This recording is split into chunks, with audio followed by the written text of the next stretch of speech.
Sejam muito bem-vindos e muito bem-vindas ao terceiro encontro da oficina Dominando a Caligrafia Gótica, da teoria à prática. Meu nome é Smite e essa aqui é a Academia do Traço. É o espaço onde você se aprofunda, estuda, aprende, domina e se apaixona pelas escritas. Bem, pessoal, nessa nossa terceira aula, eu vou mostrar para vocês, o meu método. Como é que funciona esse método dos 4 pilares que eu já falei, Vou explicar um a um na prática. Vou explicar o que é cada um desses pilares e vocês vão poder acompanhar comigo com critérios técnicos. Na última aula, na aula 2, na quarta-feira, vocês tiveram a oportunidade de ver eu executando uma prática, Eu escrevi Dominando a Caligrafia Gótica, Oficina Dominando a Caligrafia Gótica, mas eu não mostrei qual o tamanho, qual a largura da pena, qual a pauta, E pedi que vocês, na medida do possível, reproduzissem. Para quê? Para vocês verem, perceberem a necessidade de existir uma técnica. É óbvio que tem que ter uma técnica e vocês já sabiam disso, Mas qual é essa técnica? Então eu deixei para hoje você olhar com olhos críticos, E executar a prática a partir desses critérios, desses parâmetros. E além de mostrar, então, na prática esses 4 pilares, eu vou mostrar o porquê da necessidade da composição e da metodologia projetual para você fazer os teus trabalhos com escritas. Por que precisa de composição? Por que a composição é a base da organização visual das informações em qualquer superfície? Isso aqui tem composição. Isso aqui, esse quadro tem composição. Tudo que nós criamos que tem elementos gráficos, visuais em alguma superfície, tem composição. E essa superfície pode ser fixa, pode ser animada, Tanto faz se eu estou falando de um material que vai ficar, digamos, pintado na parede, ou uma composição de uma fotografia ou até de um vídeo. Também existe a composição. Só que, claro, o foco aqui é nas escritas, claro, Mas só para você ter uma ideia que composição é algo, digamos assim, imprescindível para qualquer organização de elementos visuais. E para as escritas não podia deixar de ser diferente. E a metodologia projetual é o que eu uso e é o que eu aplico como sequência de passos e de procedimentos para você começar um trabalho e finalizar esse trabalho. Vamos então para a prática? Agora eu vou mudar a câmera aqui e vai pegar de cima a minha mesa. Vamos lá? Bem, então estamos aqui na minha mesa de trabalho, onde eu vou mostrar o quê? Os 4 pilares. Estou olhando aqui o meu script, Senão eu já me perco. E já vou mudar o script, porque o script está começando pelo pilar técnico e eu vou começar pelo pilar teórico, tá? Então tem os 4 pilares, o teórico, o técnico, o prático e o analítico. O teórico, o que é? É tudo que está contextualizado com a história, com as técnicas, com as conexões entre os países, com as diferenças entre os estilos góticos. Por exemplo, aqui eu tenho uma página de um missal inglês do início do século XV, é um documento religioso, de 1400 a 1407, e ele é feito com a gótica textura precisos. A gótica textura precisos é um pouquinho diferente da gótica textura quadrata. As duas surgiram mais ou menos no século XIII, essa aqui então é século XV, tá? É tipo início do século XV, então é uns 200 anos depois do início dessa escrita. E claro que aqui tem a escrita e tem aqui as capitulares, que são as maiúsculas iniciais de algum capítulo, por isso que é capitular, Aí tem a iluminura principal da página e tem os elementos decorativos, Tem um monte de desenho. E muitas vezes o escriba que escrevia as letras não era o mesmo que fazia os detalhes de ilustração, de capitulares, de iluminuras, era diferente. Nem sempre era o mesmo. Muitos mosteiros tinham uma equipe, mosteiros ou escriptório. O escriptório, na verdade, é o local onde os escribas faziam as suas cópias de livros e de documentos, com escritas. E esses escriptórios existiam, claro, em muito mais número nos mosteiros, nas igrejas, e em menor número no próprio gabinete, ao lado do gabinete real, do monarca, do imperador, ou de um aristocrata.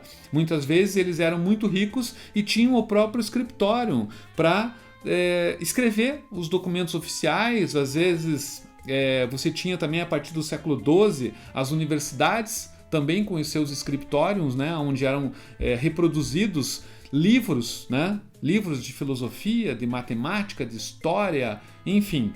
Então, pensa que antes da invenção da imprensa, né, a invenção do livro reproduzido numa gráfica, tudo era feito à mão, copiado. Então você tinha que ter o scriptorium, que era onde tinha um monte de escribas, né, ou de calígrafos, escribas, enfim, que reproduziam esses documentos.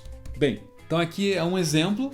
Esse aqui é um livro, A Arte e História da Caligrafia, um dos inúmeros livros que eu tenho aqui. Esse livro aqui é um livro de tipografia, alfabetos, que é de um português, o Paulo Reichlinger. Difícil ler o sobrenome dele. Conheço o Paulo. Ele tem vários livros sobre tipografia, sobre pesquisas de epigrafia. Epigrafia é estudo de escritas em pedra, tá? Ele tem um estudo muito intenso de escritas em pedra. Bem, mas aqui eu quero mostrar esse exemplo aqui, que é um exemplo, tá, de uma gótica textura. Tá? Essa aqui é uma gótica textura quadrata. Aquela outra que eu mostrei para vocês é a gótica textura precisos, que muda, é o detalhe de umas letras na parte inferior, que em vez de ter o diamante, que é tipo um losango, ele termina em ângulo, vem com a haste, termina aqui em ângulo, e daí há o fechamento para a lateral da pena, e eles fecham. Ou fazem em rabo de peixe, são várias escritas góticas, né? Várias escritas góticas. Então aqui é mais um exemplo, que você tem as capitulares, ó, e do lado da capitular tem uma ilustração, né? Tem uma ilustração e a capitular aqui, capitular I, capitular O, tá? Isso aqui era um documento, e tem toda uma série de estudos de grid, né, do espaçamento aqui, da lateral, da parte inferior. Isso aqui tem toda uma composição, tem todo um estudo de composição para que fique harmônico, etc. Aqui uma outra, ó, gótica manuelina, lá da Península Ibérica, da parte da... Isso aqui é inscrição em pedra, é epigrafia, tá? São todos de Portugal. Bem, isso aqui então é um outro exemplo, aí tem várias outras escritas aqui. Opa, conseguiram ver aqui? Ah, eu falei da manuelina e não mostrei. Espera aí. Aqui. Tá? Escrita em pedra. Talhada, né? Às vezes eles escreviam à mão e depois vinha alguém com a punção lá, com o martelo e ia talhando e fazendo a inscrição. Tá? Aqui é um outro livro, é o livro do Claude Mediavilla, que é um calígrafo francês, muito famoso, tá? Esse aqui é o livro dele, Caligrafia. E aqui eu tenho aqui, claro, tem muita coisa só sobre as góticas, mas aqui tem uma página, tá, de uma Bíblia de 1443, do escriba Henricus de Vulenho, tá? 33 por 47, então é muito maior do que isso aqui. 33 por 47 é algo bem grandão, assim, é tipo um A3, né? É um A3, são duas folhas A4. A4 é aquela folha que todo mundo conhece, né? Uma folha tipo de impressora comum. E 33 por 47 é um pouco maior do que o A3, que seria o dobro. Imagina isso aqui escrito, né, nesse tamanhão. Essa aqui é uma gótica textura quadrata, tá? É uma gótica textura quadrata, uma das formas de você fazer. Ó, tá? Essa aqui que eu ensino no início, né? Para você começar nessas escritas, você começa com essa aqui. Vamos lá, voltar aqui o zoom. Aí. Aqui é uma capitular, outra capitular. Muito bonita, tá? E aqui também eu tenho outro livro. Primeiro eu estou mostrando os livros históricos, tá? Esse aqui é um livro do William Morris e as referências do William Morris, que é um cara, um medievalista inglês lá do século XIX. Medievalista, o que é? Um estudioso da cultura medieval, da cultura da Idade Média. A Idade Média a gente tem que pensar que é do século V até o século XV, né? Foram 1000 anos aí de Idade Média. Mas a Idade das Góticas, ou chamada Era das Góticas, é do século XI até o XV, tá? Século XI ao XV, que ele é justamente o período da chamada Baixa Idade Média, tá? É o final, é a segunda metade da Idade Média, onde tem o período das Góticas. E esse aqui é um outro documento, olha só, com uma iluminura gigantesca, né? Aqui na frente. Esse aqui é o Gorleston Saltério, Inglaterra, século 1310, século 14, tá? E gótica textura quadrata também. Vocês podem ver que ela tem um peso muito grande, né? Peso muito grande. Isso aqui, claro, o original é todo colorido, mas essa cópia aqui ela é toda em preta e vermelha. Preto e vermelho, tá? Ok? Bonito, né? Gótica textura quadrata. Isso aqui, então, são documentos históricos. Eu mostrei coisas do século XV, do século XIII e do século XIV. E agora, vou mostrar aqui umas coisas mais contemporâneas. Quer dizer, o uso de um lettering com caligrafia gótica. Olha que coisa linda. Esse aqui é um outro livro. Ó, hand to tape. A maioria é em inglês. Não, um dos que eu mostrei, um é em português, ou dois são em português, um em inglês, o outro é espanhol e esse aqui é em inglês também. Alguns são em inglês da Inglaterra, outros são em inglês dos Estados Unidos. Enfim, esse aqui é dos Estados Unidos, tá? Então aqui é um exemplo de uma aplicação atual, tá? De uma gótica. Olha só a gótica com esses floreios, né? Os swashes, que são as terminações de algumas letras. No play, olha só o L aqui no meio, né? O Y aqui no final, ó. Ele vem lá para baixo, na linha de baixo. Esse play também. Ou M. Lakes, talvez. Jack, parece. É o Jack aqui, ó. Jack. Vamos ver se está escrito isso aqui. All work and no play makes Jack a do boy. Caramba. É um texto que foi escrito, isso aqui de 2012, tá? E aqui tem outras, ó. Inspirado em gótica. Esse aqui é uma script, ó, que parece uma letra meio chicana, né? Que é um estilo muito usado pelos imigrantes mexicanos nos Estados Unidos. O estilo chicano é um estilo que surgiu dos imigrantes para preservar e para, digamos, preservar a sua cultura fora do seu país. Imagina um monte de mexicano vivendo nos Estados Unidos, né? Sofrendo um monte de pressão e tal. E aí os caras trouxeram e acabaram transformando a cultura mexicana nesse estilo chicano, que foi para tatuagem, foi para estilo gráfico, de pinturas, de grafite, enfim, para várias áreas, né? E esse aqui me parece. Esse aqui também, olha, parece um gótico também, né? Com vários swashes e flourishes, né? Floreios e tal. Então esse aqui é um uso contemporâneo. Aqui também tem outro uso contemporâneo do estilo gótico, que é o estilo com a pena quadrada, né? Pena quadrada, que eu mostro para vocês, que pode ser usado também o pincel chato. Alguém tinha me perguntado, dá para usar pincel chato? Dá para usar também, mas eu até comentei que é mais difícil o controle do pincel. Agora, se você já tem controle sobre o pincel, é a mesma coisa, tá? A técnica é praticamente igual, né? Porque não vai mudar o ângulo, não vai mudar a sequência de traços, apenas a forma de segurar o pincel, que daí é um outro estilo. Isso aqui é um outro livro da Speedball, que é uma fabricante de tintas e de instrumentos de escrita, né? A Speedball tem tanto penas quadradas quanto penas finas flexíveis para escritas copperplate, que é um tipo de escrita script. Isso aqui, ó, tá? Isso aqui é American, parece uma American Cursive. Daí tem um script. Tem a copperplate inglesa, né? Mas daí é outro tipo de escrita, ó. É outro tipo de escrita. Isso aqui é uma escrita com pena fina, flexível e não com essa pena que eu ensino. Deixa eu sair daqui. Essa aqui sim. Essa aqui é uma gótica, ou chamada, né? Ela ficou conhecida também como Black Letter, mas isso a partir do século XVIII, XIX, tá? Antes não existia esse termo. Black Letter são todos os tipos de letra que tem uma característica muito forte de peso entre claro e escuro. Há um equilíbrio muito grande, muito, digamos, dividido entre claro e escuro, tá? Toda a parte clara é equivalente à parte escura. Então ela tem uma letra negra, né? Ela não tem muito espaço. É só ver aqui atrás, ó, nos meus exemplos, né? Tá? Aqui é uma white letter, né? Não é uma black letter. Mas enfim, essa que é a ideia, que a parte de tinta seja equilibrada com a parte de espaço vazio, né? No caso aqui está invertido, mas é uma black letter também, tá? Eu só tenho aqui a que a gente fez a que eu fiz na segunda aula, tá aqui. E aqui, além dos que eu tenho aí atrás, né, de mim aí que vocês já viram, né? Eu apontei aqui a outra Black Letter, que é White Letter, e vocês não viram, né? A minha falha quando eu olho numa câmera e acho que está tudo sendo mostrado e na verdade não está. Mas tudo bem.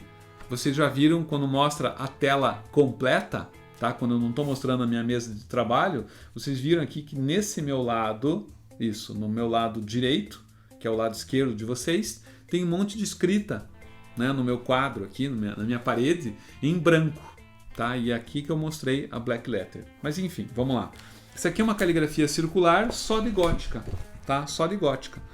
Então tem um círculo aqui de gótica mais alongada. Essa gótica aqui ela é mais alongada, tá? Essa do meio é mais equilibrada e essa última também eu fiz mais alongada, bem fininha, tá? Mas todas são góticas, textura quadrata, só que algumas aqui com algumas curvas, modificações já, e algumas letras que vêm da gótica Fracture, que é uma gótica já do século XV. Por exemplo, esse M aqui, o N, né? A forma com que eu faço esse N, o próprio E, o N principalmente, ela tem uma pegada, um estilo já gótico do final já do período gótico, tá? E aqui tem um outro, que eu já mostrei também, que aqui está escrito em gótico e aqui em volta também, né? Aqui com uma caneta mais estreita e aqui com uma caneta mais larga. A caneta mais estreita permite eu fazer letras menores e a caneta mais larga permite eu fazer letras maiores. Assim que funciona. Legal, né? Esse foi o pilar teórico. Então, o pilar teórico ele trata então da comparação, né, da história, das técnicas, dos países, né? Então você tem toda uma contextualização. Tudo que eu falei até agora foi a parte teórica. E agora vamos para a parte técnica, tá? Isso aqui foi só uma prática que a gente fez na aula 2, tá? Agora eu vou para a parte técnica. O que é a parte técnica? Agora eu vou fazer aqui as medidas, tá? Eu vou usar uma pena de 10 milímetros, tá? Ou 1 centímetro. Então, como que a gótica funciona? A gótica textura quadrata, ela pode variar em tamanho de letra. Ela pode ser mais comprida, mais achatada, isso aí varia. Mas eu vou fazer a gótica, digamos, a mais geral, a mais padrão, que é uma gótica de 5 larguras de pena para a altura das minúsculas. Então eu vou mostrar para vocês aqui como é que funciona isso. Então primeiro, tinta. Vou usar aqui a extrato de Nogueira, que é uma das tintas possíveis, tá? Tem várias que dá pra gente usar. E vou aqui escrever. Primeira coisa que a gente faz quando vai fazer é trabalhar com a métrica. Então, isso aqui faz parte do pilar técnico, tá? Então, eu vou pegar bem aqui no cantinho e vou fazer aqui, ó. Pegar desde lá de cima. Faz assim, duas larguras de pena, que é a altura das ascendentes. Ascendentes são a parte da letra que vai para cima da maiúscula. Como assim? A parte de cima do B, do D, aquelas hastes, do L, tudo que passa das minúsculas e vai para cima chama-se ascendente. O T tem um ascendente também, todas têm. Então, 2 larguras de pena. Então, se eu estiver trabalhando com uma pena bem largona, a letra vai ficar maior, tá? Bem, então, o que mais que eu tenho que fazer aqui? Agora eu vou fazer a parte da minúscula, que tem 5 larguras de pena, que eu já falei aqui, tá? Ó, 1, 2, 3, 4, 5. E daí as descendentes, que é a parte de baixo, tipo o P, o Q, o Y, né?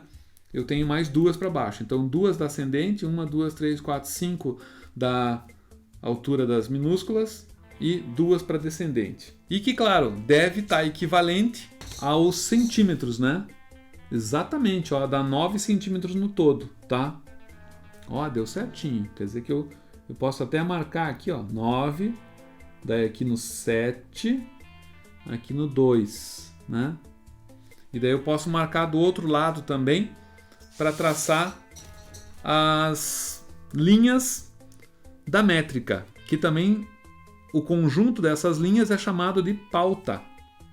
Alguém já ouviu falar aí, né, de pauta caligráfica?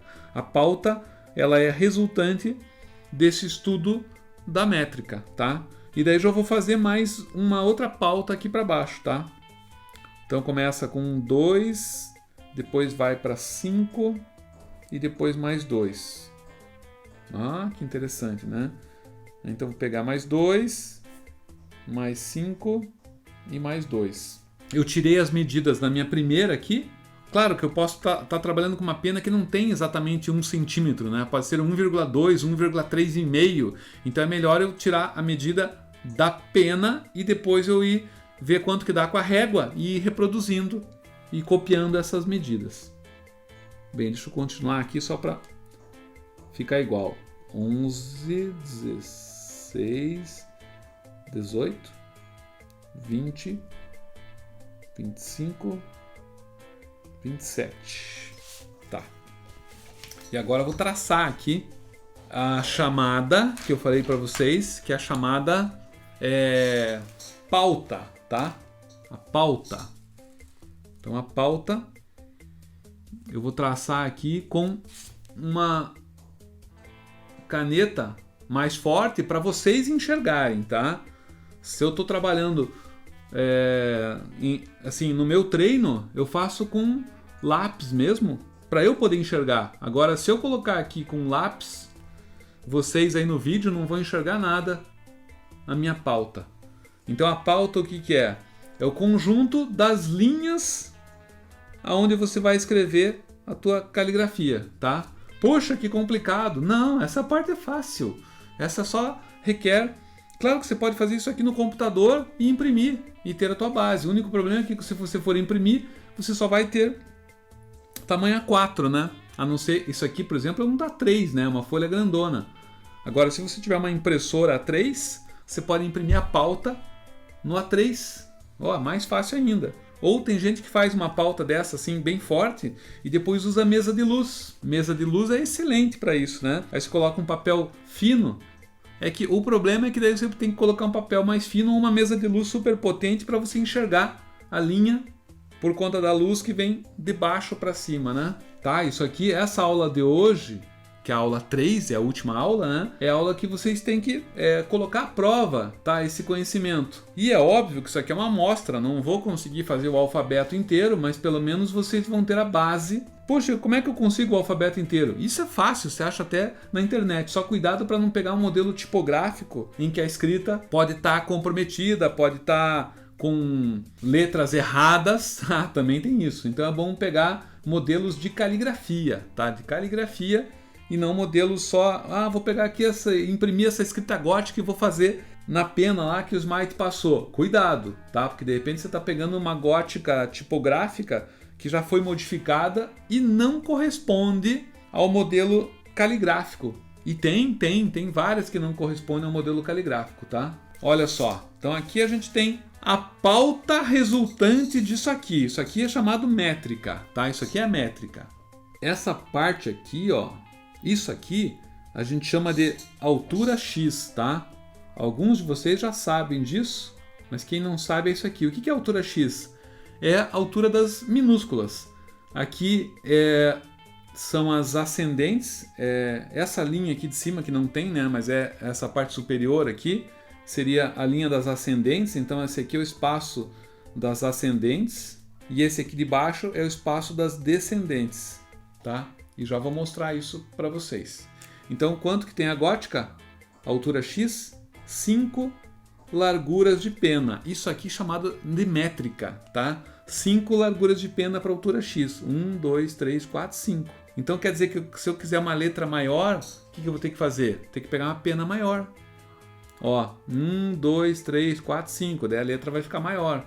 Então a letra gótica, para você variar o tamanho dela e ela continuar padrão, você tem que variar o tamanho. Claro que eu posso fazer uma letra grandona com essa largura, mas daí ela começa a deixar de ter características góticas, tá? Então isso aqui que eu estou mostrando para vocês é a técnica. Isso é técnica.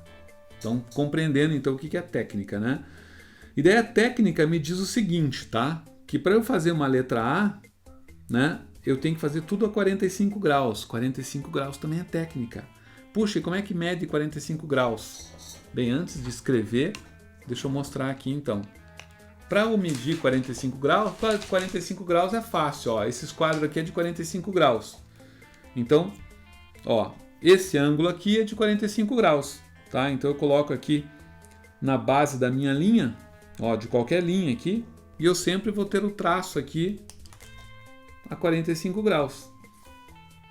45 graus, estão vendo? E com o tempo, isso aqui se torna meio automático, né? Eu já consigo, eu posso fazer imprimir já uma pauta toda a 45 graus, se eu quiser, né? Cheio de traços a 45 graus, daí quando eu for escrever, eu já acompanho esses 45 graus. Só que 45 graus é exatamente a metade, pessoal, do 90 para o 0, né? Eu tenho aqui 0 graus a minha pena. A minha pena está a 0 graus aqui.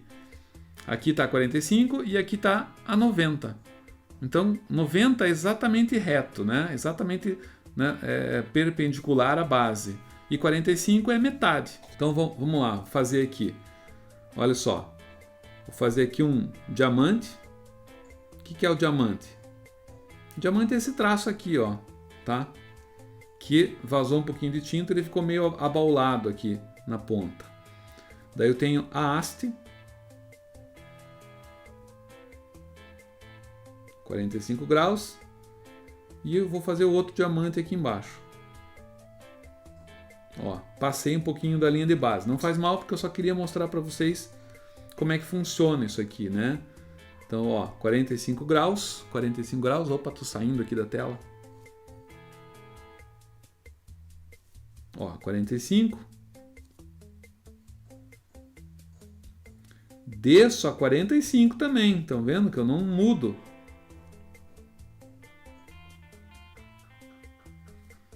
Tá? Esses traços aqui estão exatamente a 45 graus. Então sempre é 45 graus. Olha só, eu vou fazer uma barra, que é a horizontal. —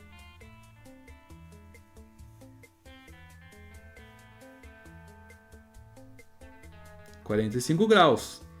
Aí vou fazer uma vertical aqui, ó. 45 graus. Agora eu vou fazer uma diagonal. Estão vendo o que aconteceu na minha diagonal? Ficou fininha. E se eu fizer uma transversal aqui?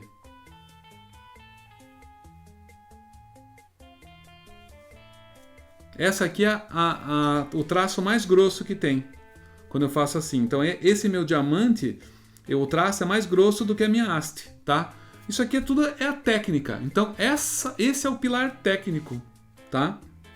Então eu vou escrever aqui dominando, começando com o D minúsculo, só para vocês entenderem como é que funciona. E daí tem uma outra coisa que é o espaçamento. Então essa aula aqui é eu mostrar quais são os pilares, para você começar a entender essa técnica da gótica, como é que funciona, tá? Isso tudo é pilar técnico. E tem mais, tem muito mais, né? Isso aqui é só o básico do básico que caberia numa aula. Então, por exemplo, para começar e fazer uma letra A, né? Pera aí, eu vou fazer dominando, é uma letra D. O D começa a haste lá de cima. Eu tenho que deixar um espaço aqui para fazer o diamante inferior. Aqui em cima eu tenho que pegar um espaço da haste para cá, lá para cima. E eu venho com aquela diagonal zona lá. Ó. E aqui, ó, 45 graus, estão vendo? E aí desço até encostar aqui. Esse é o D. E o espaço interno eu deixei um pouquinho mais largo do que uma haste, tá? E aí o que eu vou fazer? O espaço agora, o O, ele vai começar mais ou menos aqui assim. Aqui.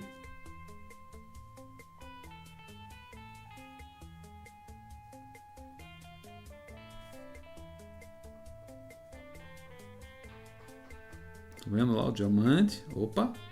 Saiu um pouquinho inclinadinho, porque eu dei uma tremida aqui. Ah, não dá nem para perceber. Sim, claro, não dá mesmo, né? E aqui eu posso fazer, ó, um diamante pela metade. Daí eu desço a haste e faço mais um diamante pela metade, tá? E depois faço um diamante inteiro, porque essa aqui é a segunda haste do M. E aqui um diamantezinho pela metade. E a última, um diamante inteiro também.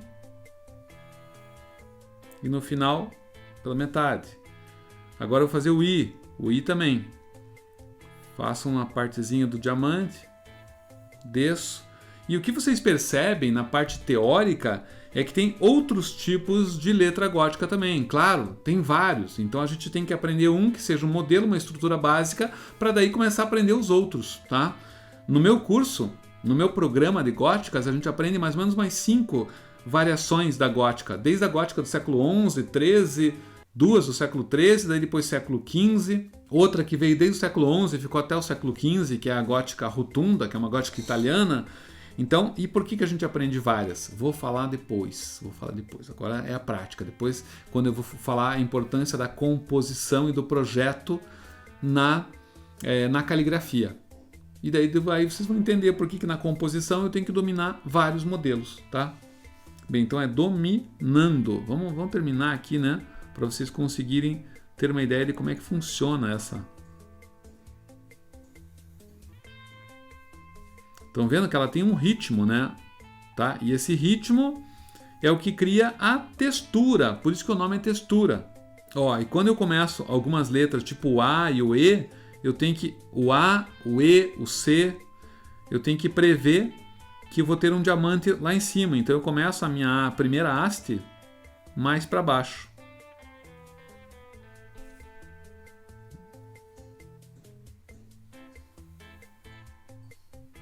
Estão vendo, ó? E claro que eu não vou conseguir escrever aqui dominando, mas não faz mal, tá? O acento do I é uma coisa que não existia antes da escrita gótica, até o século XI, século X, século XI, não tinha. O Y não tinha acento e o I não tinha acento. Começaram a colocar acento no I para diferenciar e para conseguir ler uma palavra, porque senão ficava tudo muito próximo, tudo muito parecido, e a pessoa que olhava assim demorava para identificar o que estava escrito. Aí surgiu o acento no I como um diferencial. Era só para diferenciar o I das outras letras, para melhorar a legibilidade que tinha sido perdida por conta dessas letras super próximas umas das outras, né? Aqui eu não vou fazer mais um N, tá? Porque eu estou mostrando para vocês aqui a parte técnica, então não interessa escrever a palavra completa aqui. Eu só vou mostrar outro tipo de A que dá para fazer também, que começa na metade, a primeira haste. Começa na metade. Aqui a parte de baixo é igual. E lá em cima, ela começa mais ou menos na metade da primeira haste. Olha. E faz um diamantão. Desce reto. E um diamantinho aqui. E cuidado, ó, tem 45 graus. Esse aqui está menos do que 45. E aqui? Aqui eu posso terminar de vários jeitos, tá? Uma das formas de terminar é assim. Tá? O A pode ser só assim, mas o A clássico, gótico, tem isso aqui, ó. Tem isso aqui. Tem essa pegada. E alguns ainda tem essa crista. Chama-se de crista ou espora, isso aqui, ó. Esse detalhezinho curvo aqui. Esse é um A gótico clássico, mas esse A também é usado nas góticas, tá? Só que, claro, qual que é mais fácil fazer para começar? Esse aqui, né? A minha gótica educacional, entre aspas, né? Ela é muito mais fácil, mas isso aqui também é gótico. Então quem quiser, ó, pode tirar um print aí da tela e fazer esse aqui. Tá? Deu para entender? Isso aqui é a prática, tá? Isso aqui é o pilar prático. Então eu vou fazer um pouquinho mais aqui para vocês pegarem bem. Vamos embora então fazer aqui? Vamos lá. Então eu fiz o A, vamos fazer o B agora. Então o B vem lá de cima, 45 graus, lá do início, desce até quase lá embaixo, faz um diamantão. Aqui em cima faz outro diamante e desce. Olha lá, B. E o C? Aqui. O D. D eu já fiz, né? O D. Mas tudo bem, vou fazer de novo. Só para ficar bem claro. Tá?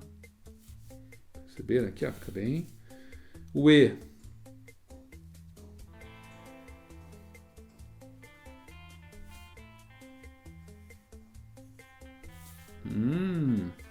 O F eu tenho que deixar um espaço lá para o terminal do F. Então, começa aqui assim.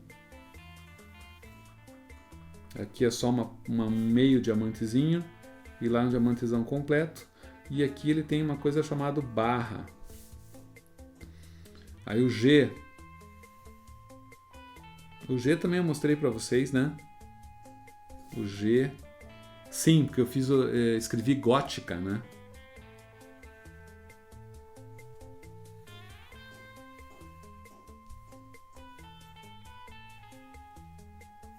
Tá vendo aqui? Descendentes. Altura dos descendentes.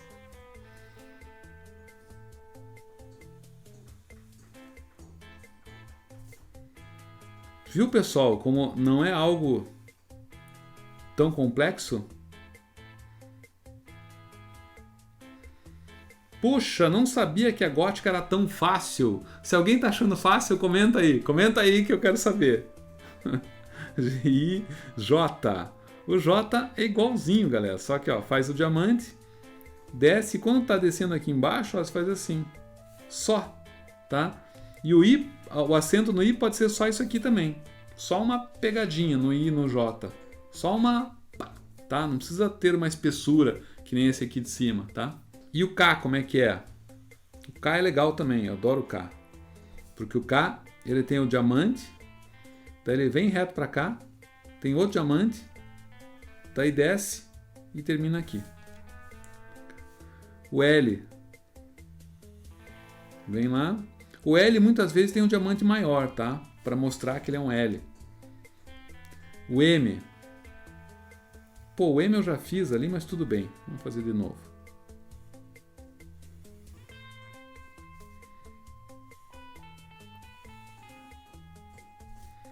O N é igual o O.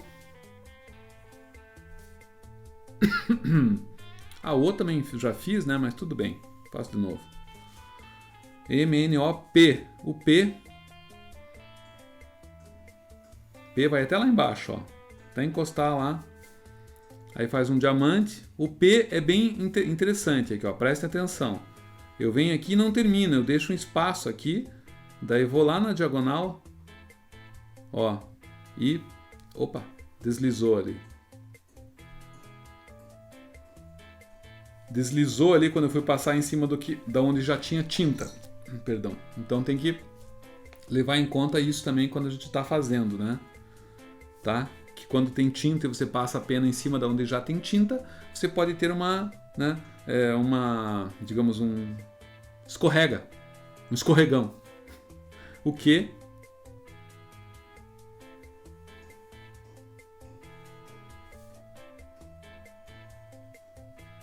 E o que? Pô, o que é só descer aqui, ó. Aí, o que é tranquilo. R.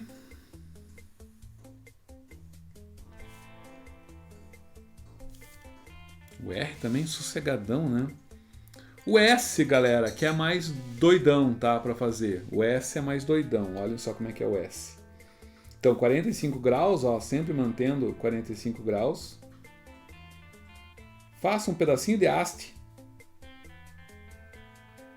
Faço um diamante grudado na haste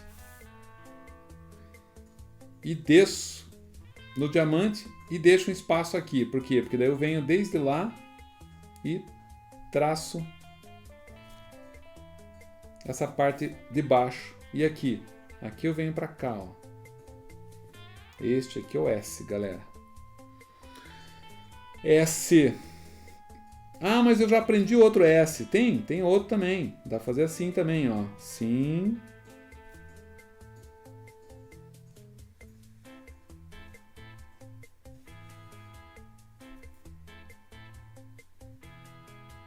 Ah, gostei mais desse. Tanto faz, tanto faz.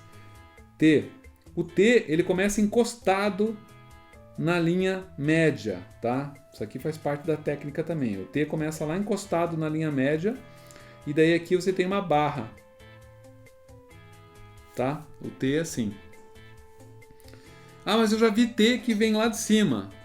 não é comum, tá? Mas tem uns T's assim no final da Baixa Idade Média que vem lá de cima. O próprio T da Gótica Fractura, ele pode começar lá mais para cima, tá? Mas o T da Gótica Textura, ele começa aqui mesmo, tá? Isso aqui fica uma linha reta aqui, ó. Que nem o símbolo da Academia do Traço que vocês já viram, né? Que tem esse T, essa parte superior lá é reta, tá? Bem, DT U.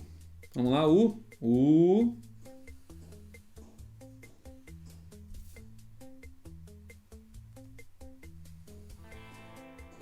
Olha o que eu fiz aqui. O V. O U é aqui. Então o V vocês já sabem como é que é. O V, né? Não o V. O V é isso aqui. Ó. E o W. Caramba, é só juntar o V com o U com o V, vocês têm o W. Olha lá, ó. Vou fazer para vocês aqui então. Ó. Aqui. E ainda alguns tem uma barra central no W.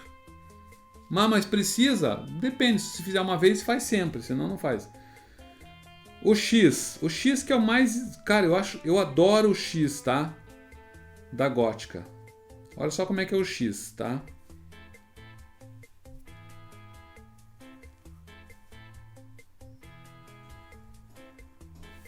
Isso é X, isso é o X gótico, tá? É isso mesmo. É isso aqui.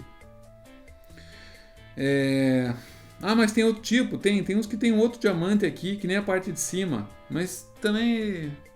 Tá, esse é o mais comum. E o Y como é que é? Pô, o Y é igual ao U, ao V. Igual não, né? A parte de baixo é igual ao G, na verdade. Olha lá, aqui ele desce reto. Aí quando chega aqui por um espacinho, termina aqui. Esse é o Y. Y. XY e o Z. O Z é o último, tá? Vou mostrar dois tipos de Z aqui.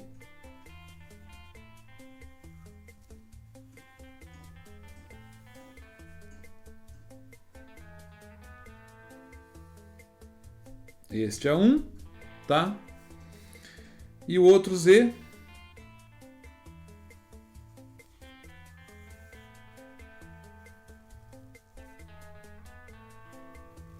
é este aqui, tá? Classicão.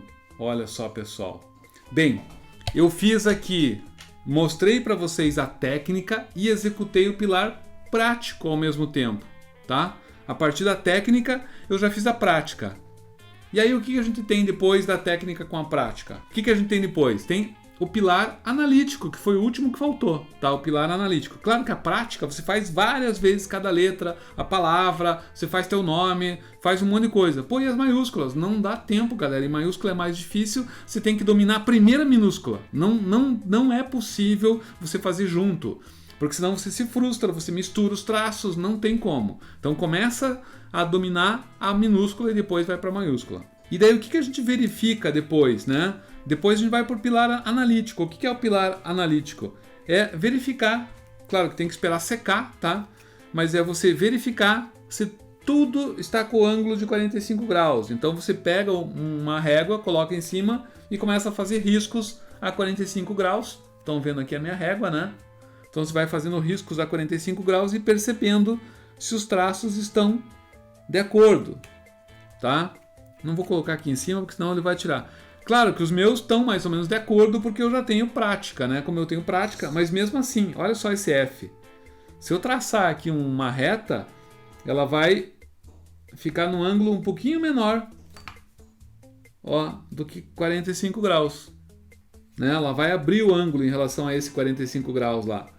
Então não está bem a 45. Pessoal, não precisa ter essa preocupação extrema, tá? Se for 40 e não for 45, não tem problema. Se for 48, 50 e não tiver 45, não tem problema. Até porque tem góticas que tem um traço a 45 graus e o outro é quase a 30. Normalmente, esse Z aqui, As barras dos traços, tá? Elas são feitas a 30 graus ou 35. As hastes a 45, as barras a 30, tá? E quando se tem diagonal, ela acaba tendo que ser um pouquinho mais inclinada, inclusive para não ficar tão grossa, né? O pessoal faz um pouquinho, tipo a 60 graus a diagonal. Só que aqui eu não tenho diagonal, né? Eu tenho mais o S e o próprio Z aqui, né? Eu tenho uma diagonal para o lado esquerdo, em que o traço fica bem fininho, então não tenho esse problema, né? Só o D. O D tem uma diagonal grossa mesmo, tá? A ascendente do D. Então isso aqui é ascendente, ascendente, ascendente, ascendente, descendente, descendente, descendente. O que vem abaixo da linha de base faz parte da técnica, né? É um parâmetro de análise também, para verificar quantas letras que eu passei da linha de base. Poxa, não passei nenhum. Pois, Marte, vou te dar uma nota boa aí nesse teu trabalho. Óbvio, né? Eu já treino há muito tempo. Então, se você fez isso aqui, pessoal, faça. Aliás, se você está fazendo e vai terminar de fazer, faça e posta no grupo do Facebook. Aquele grupo do Facebook que você deve ter recebido por e-mail, tá? Você entra lá ou se você não achar o link, avisa a gente que eu ou a minha equipe vai te passar o link. Ah, não achei no e-mail, me avisa que eu te passo. E daí você pode postar o teu treino lá e eu posso te ajudar. Posso dar uma... né? Claro que eu não vou ficar fazendo análise de tudo, né? Mas eu posso falar, pô, tá no caminho, é isso aí, melhora o espaçamento. Cuidado para que o espaçamento entre letras não fique muito menor do que o espaçamento dentro das letras. Esse ritmo tem que existir, né? Parte tinta, espaço, tinta, espaço, tinta, espaço. Tudo tem que estar com um ritmo para caracterizar, quer dizer, para que isso aqui possa ser chamado de letra gótica, de escrita gótica. Bem, pessoal, espero que vocês tenham gostado, tá? Deu para a gente ver aí o pilar analítico, então, como eu falei, só para finalizar, né? Que eu não tem que ver o ângulo, tem que ver se a métrica está correta, tem que ver se as letras estão ficando realmente na perpendicular em relação à linha de base ou estão ficando inclinadas. Se estiver ficando inclinada, você anota, passa a régua lá e fazer mais exercício. E é óbvio, no meu curso você tem que fazer muito exercício de traço antes de começar a fazer letra. Isso aqui é uma oficina básica para você entender o que é o meu método, tá? Mas numa situação de curso real, você vai ter muito mais treino. E quanto tempo leva? Pessoal, leva para dominar, digamos, os estilos góticos, você vai uns 4 meses para ver todo o conteúdo. É bastante conteúdo, tá? Você vai treinar semanalmente e vai ter um aulão todo sábado. Ao final de 4 meses você vai ter basicamente todo o conteúdo teórico e você vai continuar estudando ainda, tendo o meu apoio e tendo o apoio do grupo de alunos que faz parte, que todo o pessoal se ajuda. Então é algo bem dinâmico, tá? Então, continuando aqui, tá? Além dessa estrutura, então, desse método dos 4 pilares, o que eu te ofereço nesse curso, né? Nesse programa de domínio da escrita gótica? O módulo de composição e o módulo de projeto, tá? De projeto caligráfico. Deixa eu explicar. Em que você vai compor o teu trabalho, né? E vai aprender as conexões, inclusive da caligrafia e do lettering, que não tem muito como separar, porque você fazendo lettering, você vai fazer caligrafia. A diferença é que o estudo da caligrafia é um estudo fundamental para você fazer lettering, para você ter domínio sobre o lettering. Então, assim, tem que saber caligrafia.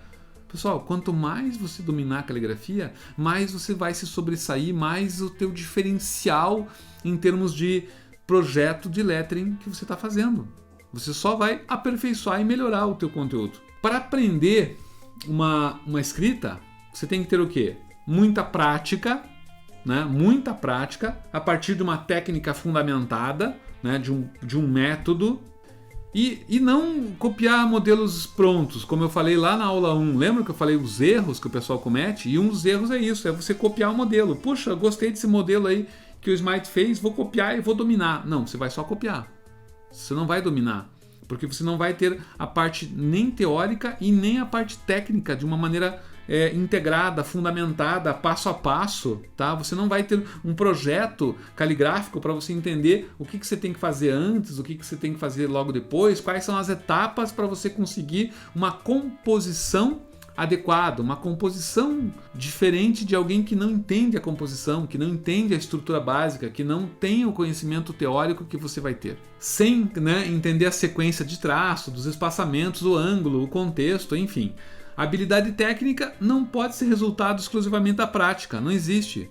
Tá? Se você tiver uma habilidade prática, não significa que você tem habilidade técnica. Às vezes a habilidade prática é uma habilidade de cópia. E a habilidade técnica é a habilidade de você conseguir até dar pequenas soluções, né? Ou entender como que você faz quando algum problema aconteceu, ou você pega uma básica um pouquinho diferente.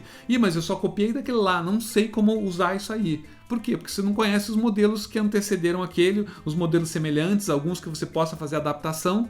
Se você não conhece toda a estrutura, você não tem domínio, e daí você fica perdido e acaba escolhendo uma solução não fundamentada e que nem sempre vai dar certo, tá? Então é justamente isso, tá? A capacidade analítica, que é a última, né? Que é você verificar a tua prática de acordo com a técnica que você fez, de acordo com a teoria que você já teve. Então é importantíssimo você ter conhecimento sobre a técnica e sobre a teoria para você poder fazer uma análise, tá? E a análise o que é? É você verificar aonde que você pode aperfeiçoar, aonde que você pode corrigir, aonde é que você pode melhorar. É bem assim que funciona. Esse programa aqui que eu vou oferecer para vocês, agora que vocês entenderam qual que é o meu método, entenderam como é que eu ensino, né? De uma maneira bem, claro, superficial, mas para entender o que é esse método, né? O que é essa história toda, né? De prática, de técnica, de analítica, de teórica, o que são esses pilares? Agora eu já expliquei para vocês a importância deles, tá? No meu programa, tá? A Arte da Escrita, você tem o aprendizado de 5 estilos de caligrafia gótica. E por que são 5? Porque é um pacotinho de 5. Quantas góticas existiram? Mais de 10, tá? Mas eu pego os modelos principais para você ter o domínio, para você poder compor e saber qual que é o estilo que é melhor adequado, que tem a ver com a Itália? Qual que é o estilo mais adequado que tem a ver com a Alemanha? Qual é o estilo mais adequado que tem a ver com a França, ou com a Inglaterra, ou com o século XIII, ou com o século XV, ou com o início das protogóticas no século XI? Então, se você não aprende pelo menos 5 estilos, você só fica com um e você vai usar esse um para tudo. O que acontece quando você tem uma caixa de ferramentas só com chave de fenda? Aí você tem lá um parafuso de chave Phillips, que é aquele tipo em cruz. Aí você pega a tua chave de fenda e tenta abrir, ou tenta desparafusar ou parafusar. Ou você tem você tem um prego e você só tem uma chave de fenda. Aí você vai usar a chave de fenda de martelo. Então assim, não funciona. Porque se você tiver uma única ferramenta, você só vai poder usar um único tipo, você vai resolver só um tipo de problema, né? Você só vai resolver os parafusos que tem fenda. Qualquer outra coisa você não resolve, tá? E se você tiver uma caixa de ferramentas, você consegue adaptar o uso, né? Adaptar conforme a necessidade. Caramba, eu sei essa gótica, sei essa. Então depende do que você precisa, depende do teu cliente, do teu público. Você escolhe a melhor gótica ou combina uma gótica com a outra. Isso é composição, tá? Então também você tem composição para você aprender como que você alinha, como que você trabalha com espaçamento. Como que você trabalha com contraste, o que é maior, o que é menor, o que eu dou ênfase, como é que eu crio um grupo focal, como é que eu crio um fluxo de leitura na minha composição. Isso tudo é composição. E o resultado, pessoal, ele começa a vir a partir do 3º ciclo, a partir do momento que você começa já a dominar as escritas. Não adianta você com uma semana querer ter resultado. Tem um amigo meu que ensina caligrafia também, que é o Alan. Ele comenta que teve um curso que ele vendeu, ele ensina caligrafia script feito com caneta Bic, ou qualquer outra caneta, né? Mas ele não é pena quadrada que nem eu. E daí ele comenta que teve um aluno que comprou o curso e mandou uma mensagem para ele: escuta, não estou entendendo, eu já estou treinando aqui faz 3 horas e não consegui fazer o que você faz. Daí ele me contou isso, né? Falei, cara, 3 horas? Não, você precisa de 3 semanas, né? Ou dependendo, para dominar as góticas, você vai precisar de 3 meses, entendeu? É algo que você tem que se dedicar. É claro que na primeira semana, na segunda semana, você já começa a ter pequenos resultados, você já consegue fazer o teu nome com uma escrita bonita, óbvio que você já consegue desde o começo, mas o domínio, o entendimento de que, agora eu entendi a estrutura, agora eu entendi a diferença dessa gótica para essa gótica, é algo que leva algum tempo. Mas se você está apaixonado pelo que você faz, você leva isso tranquilamente. Tem um grupo de alunos, eu tenho um grupo no Telegram, que o pessoal manda trabalho e dá a opinião do trabalho do outro. Eu entro lá e dou a minha análise também. A gente tem aulões todos os sábados. Pessoal, isso é muito importante, até para manter o pessoal integrado, para manter as dúvidas e os comentários em dia, para eu verificar aonde que as pessoas estão tendo mais dificuldade e conseguir exatamente explicar aquele conteúdo específico ali que o pessoal está tendo dificuldade. Isso vocês estão vendo aí nos comentários de ex-alunos, nos depoimentos, que eu sempre dou atenção para todos os detalhes que vocês tiverem. Que com vários estilos, o que você pode fazer? Você pode escolher, né? E determinar qual que é a versão mais adequada para o projeto que você está fazendo, de acordo com o uso, quem que vai usar, quem que vai olhar, onde é que vai estar, qual é o perfil e a idade das pessoas, né? Em que contexto de origem, né? Ou de, sei lá, de etnia dessas pessoas, né? E aí você usa uma gótica que tem a ver com eles, vai agradar muito mais, as pessoas vão ficar muito mais felizes, porque você vai poder inclusive explicar para eles o porquê que essa gótica é melhor para ele do que a outra gótica, tá? Outra coisa, né? Você vai ter mais liberdade para criar os seus próprios estilos. E tem vários estilos ali que eu mostrei naquele livro, num dos últimos que eu mostrei, que são estilos pessoais. Eu mesmo tenho um estilo pessoal, né? Como eu falei para vocês, essas góticas aqui são góticas meio textura, meio fracture, porque eu misturo, eu criei o meu estilo. Puxa, mas como é que eu faço para criar o meu estilo? Você tem que aprender os estilos básicos primeiro. Porque daí você aprende a estrutura desse, daí você cria a tua. Ninguém começa um estilo do zero. Porque o risco de você fazer uma coisa que não tem nada a ver e que não tem equilíbrio é muito grande, que não tem harmonia, né? Que não tem uma estética adequada. De repente ela agrada só a você acha maravilhoso, mas pô, ninguém me valoriza. Claro, você não tem conhecimento nesse teu conteúdo, você tem que ter conhecimento para justificar. Olha, essa minha escrita é baseada nisso, misturada com aquilo, e tem a ver com isso. Você tem que ter argumentos, você tem que ter conhecimento, você tem que ter o quê? Domínio. Por isso que o meu curso é domínio da escrita gótica. Tá? E depois, se você quiser, né, depois de aprender as góticas, óbvio, se você já não vem de outras escritas e está entrando na gótica agora, está começando pela gótica, depois você pode ir para as romanas, né? Você pode ir para a carolíngia, para as escritas insulares irlandesas da Alta Idade Média, do começo da Idade Média. As romanas são lá do século I até o século V. E depois do século VI, VII, VIII tiveram outras escritas. E depois, no Renascimento, né, com a Idade Moderna, tiveram outras escritas ainda. Então tem muita coisa para aprender. Só que para começar, eu já expliquei para vocês nas aulas passadas por que é importante a gótica. E se você não dominou ainda, por que é importante dominar. E eu gosto de explicar isso aqui, pessoal. Primeira coisa, só o módulo de composição são 4 semanas, no mínimo, para você fazer. Claro que você aplicar e tudo vai levar mais do que 4 semanas, mas é algo que você precisa para tudo que é composição. Para composição com imagem, com ilustração, também você vai precisar conhecer o que é composição. Agora é só antes, né, de eu falar sobre o link, que vai ter todos os detalhes, se você quiser continuar nessa caminhada, saber quanto que eu estou cobrando, etc. Os bônus que você vai ganhar, tá? Já vou falar sobre isso. Agora só vou dar a última palavra, a última frase que eu li, que eu achei fantástico, que é assim: se você acha a educação cara, experimente a ignorância.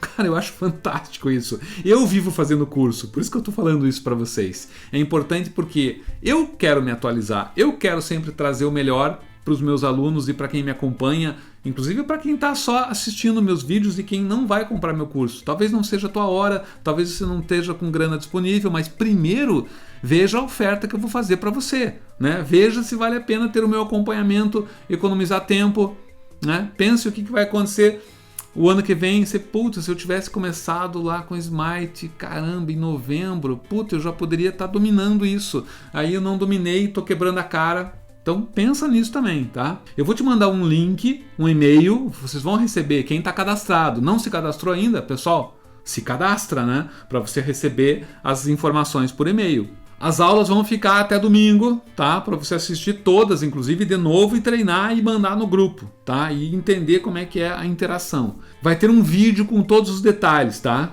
Se você está interessado, olha só, escuta aqui, isso aqui é a parte mais importante desse vídeo agora, sério mesmo. Se você está interessado em entrar na próxima turma, faça a sua inscrição no grupo de super interessados, tá? É como se fosse um grupo VIP, porque daí você vai receber em mão o link para o acesso a esse vídeo, tá? E quem fizer parte desse grupo vai receber meia hora antes.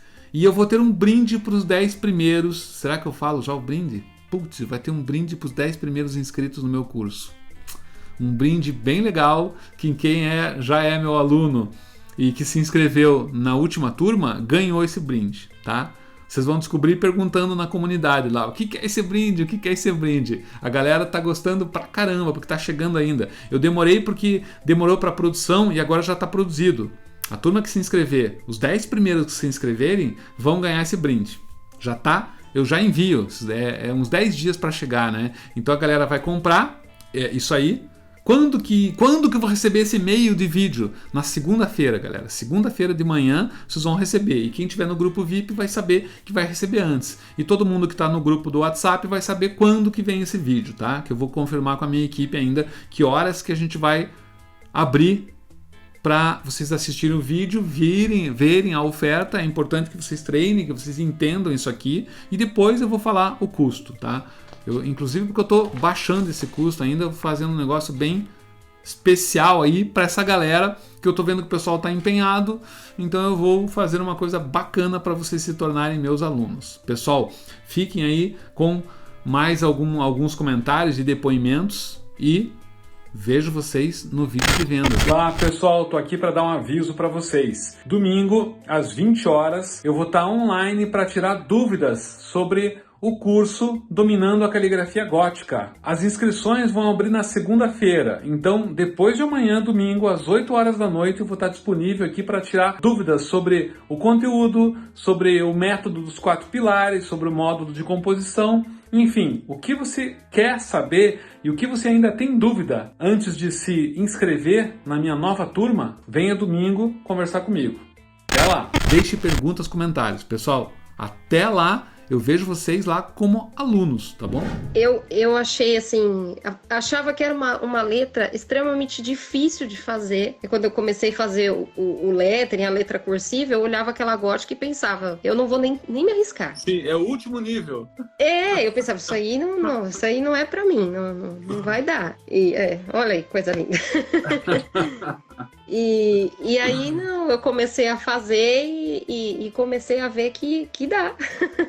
Que ela não é tão difícil quanto parece, mas ela precisa da técnica, né? Ela precisa da técnica e precisa de orientação, que é aquilo que você nos dá. Que bom. E assim, né, já puxando o saco, vou já aproveitar para puxar o saco. Isso. Sim, o Nelson é o professor mais acessível que eu já vi. Então, qualquer hora que você chama, ele ajuda, grava vídeo, entendeu? Manda foto, grava vídeo, fala, tá bom assim para você e tá sempre ajudando, sempre orientando. Da mesma forma que eu percebi, eu comecei o curso de lettering e percebi que eu precisava de uma base. E aí eu consegui essa base, fiz a caligrafia e agora eu tô percebendo que preciso da composição. Porque assim, não adianta eu saber fazer a letra cursiva, saber fazer a letra gótica, eu sei fazer a uncial. E aí, eu coloco aonde cada uma? Exato, exatamente. Então, acho que é isso. Cada pedacinho do estudo, a gente vai sentindo falta de alguma outra coisa para incluir nessa técnica. Sim, é um aperfeiçoamento, né?